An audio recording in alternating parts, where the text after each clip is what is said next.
నమస్కారం, నా పేరు రాజేశ్వరి. సిటీ న్యూస్కు స్వాగతం. లక్ష్మీపేట పట్టణంలోని గుడ్ షెఫర్డ్ పాఠశాలలో డ్రగ్స్ నిర్మూలనపై పోలీసులు విద్యార్థులకు అవగాహన కల్పించారు. అనంతరం పాఠశాల ఆవరణంలో ఎస్ఐ సురేష్ ఆధ్వర్యంలో మొక్కలు నాటారు. లక్ష్మీపేట పట్టణంలోని గుడ్ షెఫర్డ్ స్కూల్లో సోమవారం నాడు స్థానిక పోలీసుల ఆధ్వర్యంలో డ్రగ్స్ వాడకం వల్ల కలిగే నష్టాల గురించి అవగాహన కార్యక్రమం ఏర్పాటు చేసి అనంతరం పాఠశాల ఆవరణంలో మొక్కలు నాటారు. ఈ సందర్భంగా స్థానిక ఎస్ఐ సురేష్ మాట్లాడుతూ చాలా మంది విద్యార్థులు డ్రగ్స్ బారిన పడి వారి విలువైన జీవితాలు కోల్పోయిన సంఘటనలు చాలా ఉన్నాయి కాబట్టి విద్యార్థులు ఎవరూ డ్రగ్స్ కు అలవాటు కావద్దు అని కోరారు. విద్యార్థి దశ చాలా కీలకం కాబట్టి చెడ్డ అలవాట్లకు దూరంగా ఉండి చదువుపై దృష్టి పెట్టి ఉన్నతమైన చదువులు చదివి తల్లిదండ్రులకు మంచి పేరు తీసుకుని రావాలని సూచనలు చేశారు. అనంతరం పాఠశాల ఆవరణంలో విద్యార్థులతో కలిసి మొక్కలు నాటారు.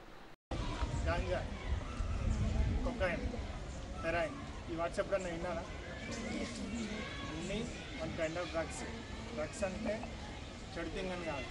ఫస్ట్ థింగ్ గుడ్ డ్రగ్స్ ఉంటాయి, బ్యాడ్ థింగ్స్ ఉంటాయి. మనకి ఫీవర్ వస్తే డోలో వేసుకుంటామా? అందరికి ఐడియా ఉందా? పారాసెటమాల్ డోలో అదొక డ్రగ్గేనా? అది ఒక డ్రగ్.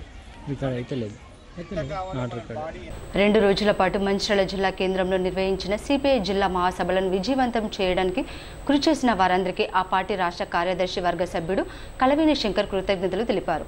మహాసభల సందర్భంగా 16 మందిని, జిల్లా కార్యవర్గ సభ్యులుగా 43 మందిని కౌన్సిల్ సభ్యులను ఎన్నుకున్నట్లు ఆయన వెల్లడించారు. జిల్లా కేంద్రంలో 2 రోజుల పాటు నిర్వహించిన సిపిఐ జిల్లా స్థాయి మహాసభలో 16 మంది కార్యవర్గ సభ్యులు, 43 మంది కౌన్సిల్ సభ్యులను ఎంపిక చేసుకోవడం జరిగిందని సిపిఐ రాష్ట్ర కార్యదర్శి వర్గ సభ్యులు కలవేని శంకర్ తెలిపారు. మంచిర్యాల జిల్లా కేంద్రంలోని సిపిఐ పార్టీ కార్యాలయంలో ఏర్పాటు చేసిన విలేకరుల సమావేశంలో రాష్ట్ర కార్యదర్శి వర్గ సభ్యుడు కలవేని శంకర్ మాట్లాడుతూ భారత కమ్యూనిస్టు పార్టీ జాతీయ రాష్ట్ర స్థాయి జిల్లా మండల స్థాయి మహాసభలు నిర్వహించబడుతున్నాయని, నిన్నటి వరకు మంచిర్యాల జిల్లా కేంద్రంలో నిర్వహించిన జిల్లా మహాసభలో 16 మంది కార్యవర్గ సభ్యులను, 43 మంది కౌన్సిల్ మరియు కొంతమంది ఆహ్వానిత సభ్యులుగా ఎంపిక చేసుకోవడం జరిగిందని అన్నారు. అన్ని స్థాయిలలో సిపిఐ అంతరంగిక ప్రజాస్వామ్యయుతంగా మా నిర్మాణ ప్రతిష్టను పెంపొందించుకోవడం కోసం ఈ మహాసభలు జరుగుతూ ఉన్నాయి. ఆ వెల్లువలోనే మంచిర్యాల జిల్లాకు సంబంధించినటువంటి మహాసభ 2 రోజుల పాటు మంచిర్యాల పట్టణంలో జరిగింది. ఈ మహాసభలలో 15 మంది కార్యవర్గ సభ్యులు, ఒక శాశ్వత ఆహ్వాన సభ్యులుగా 16 మందిని ఎన్నుకోవడం జరిగింది.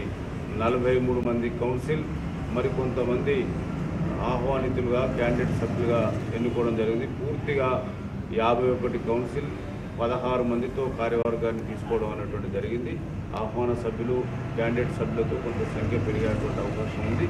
సరే, ఏదేమైనా ఈ జిల్లాకు సంబంధించినటువంటి ఇప్పుడు ఏర్పడ్డ ప్రభుత్వం అయినా తప్పనిసరిగా ఉపరితల గనులు ఏదైతే ఓపెన్ కాస్ట్ ఉన్నాయో వాటిని నివారించి భూగర్భ గనులను తీసుకొచ్చి ఉపాధి ఉద్యోగ అవకాశాలు ఇస్తామని చెప్పినటువంటి ప్రభుత్వాలు ఆ వైపున దృష్టిని కేంద్రీకరిస్తలేదు. ఒకప్పుడు 1,18,000, 1,20,000 ఉన్నటువంటి కార్మిక వర్గం మా కళ్ళకు బాధ్యత ఇలా కేంద్ర ప్రభుత్వం పైన ఉన్నది అనేటువంటి విషయాన్ని ఈ సందర్భంగా మేము విజ్ఞప్తి చేస్తా ఉన్నాం. సభలో నిర్వహణ జరిగింది. ఆ నిర్వహణలో రామడుగు లక్ష్మణ్ కార్యదర్శిగా మరోసారి ఎన్నుకోవడం జరిగింది. వారితో పాటు కార్యవర్గ సభ్యులుగా మిట్టపల్లి వెంకటస్వామి, బొల్లం పూర్ణిమ, మేకల దాసు, రేగుంట చంద్రశేఖర్, జోగుల మల్లయ్య, కె వీరభద్రయ్య, భీమినాథుని సుదర్శన్, ఇప్పకాయల లింగయ్య, కారుకూరి నగేష్, మిట్టపల్లి శ్రీనివాస్, కలీందర్ అలీఖాన్, దాగం మల్లేష్, లింగం రవి, రేగుంట చంద్రకళ, అదేవిధంగా చిప్పనర్సయ్య గారు. ఇది 16 మందితో కూడినటువంటి కార్యవర్గం. మరోసారి ఈ జిల్లా అభివృద్ధిలో ఈ కార్యవర్గ సభ్యులు నిరంతరం ప్రజా సమస్యల కొరకు అశేషమైనటువంటి కృషి చేస్తారని చెప్పి ఆత్మవిశ్వాసంతో మా పార్టీ ఎన్నుకోవడం జరిగింది. ఆ వెల్లువలో ఈ కార్యవర్గం అంతా కూడా ఒక టీమ్గా పనిచేస్తుంది. మరోసారి ఎన్నికైనటువంటి రామడుగు లక్ష్మణ్కు పార్టీ వైపు నుంచి, ప్రజల వైపు నుంచి ధన్యవాదాలు తెలియపరుస్తున్నాను. విద్యార్థులు చదువులతో పాటు క్రీడల్లో రాణిస్తే మంచి భవిష్యత్తు ఉంటుందని మంచిర్యాల మహిళా police station CI Naresh Kumar పేర్కొన్నారు.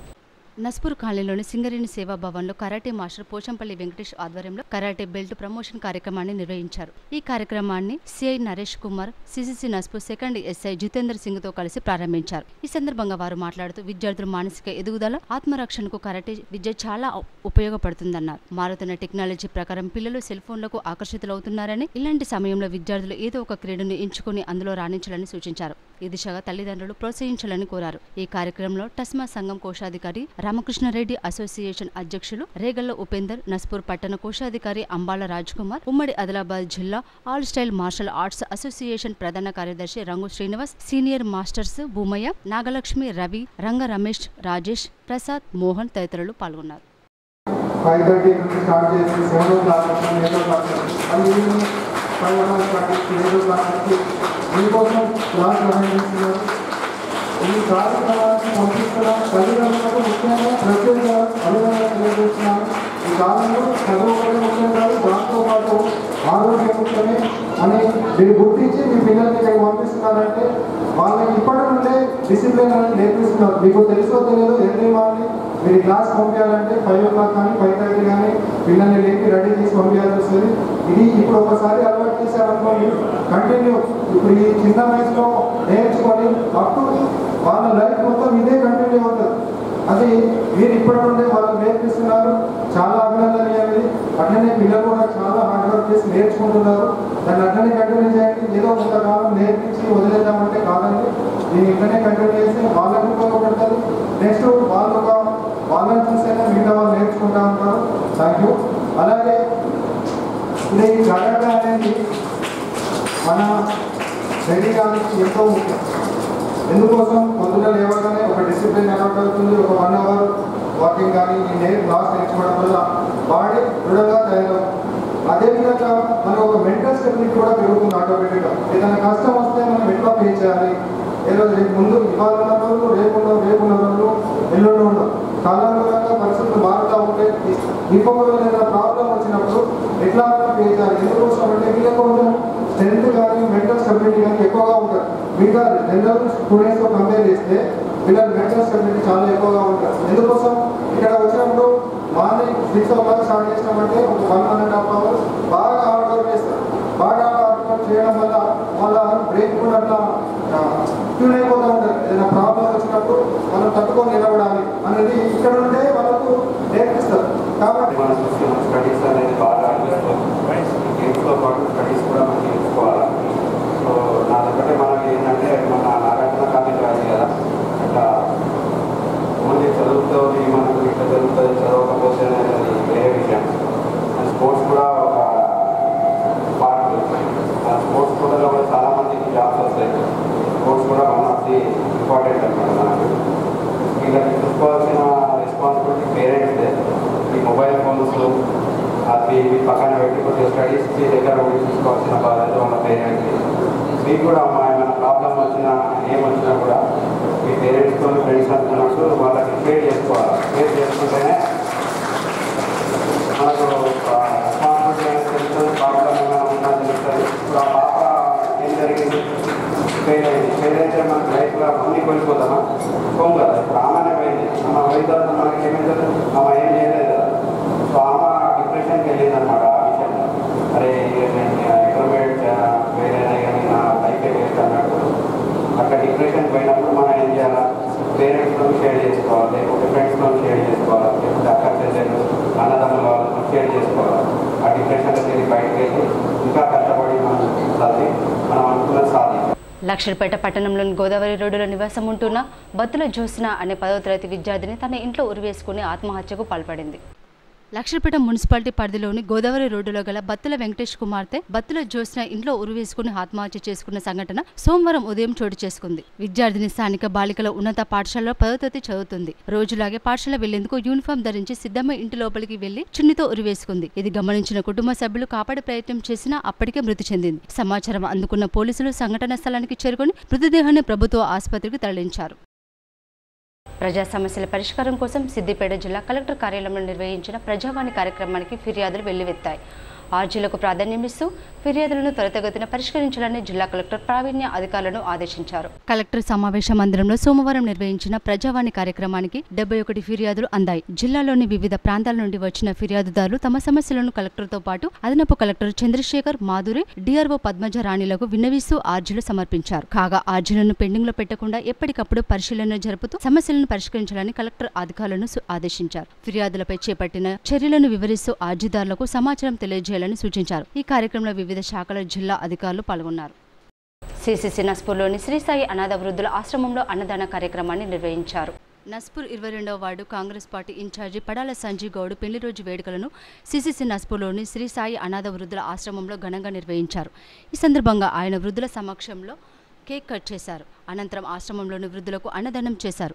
ఈ కార్యక్రమానికి హాజరైన కాంగ్రెస్ నేత సింగిల్ విండో డైరెక్టర్ ధర్ని మధుకర్ మాట్లాడుతూ పడాల సంజయ్ గౌడ్ దంపతులకు పెళ్లి రోజు శుభాకాంక్షలు తెలిపారు. సామాజిక స్పృహతో ఆయన పలు సేవా కార్యక్రమాలు చేపట్టడం అభినందనీయమన్నారు.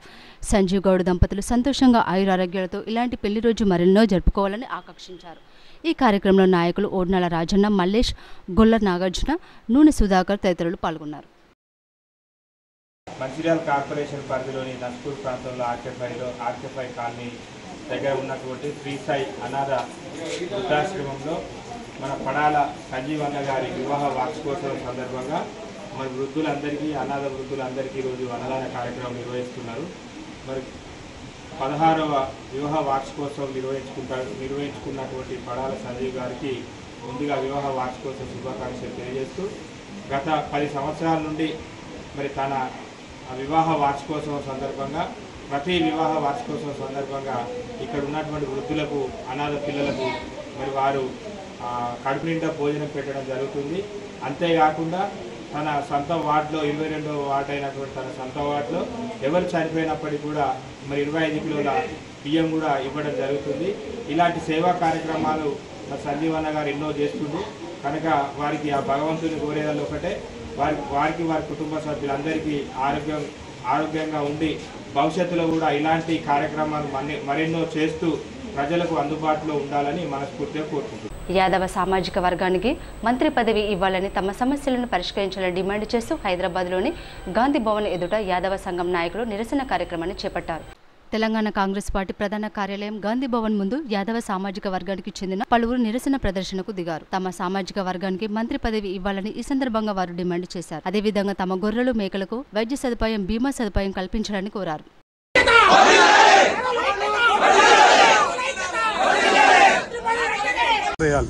ఐదు విడతలుగా నట్ల మందులు లేవు వాడికి.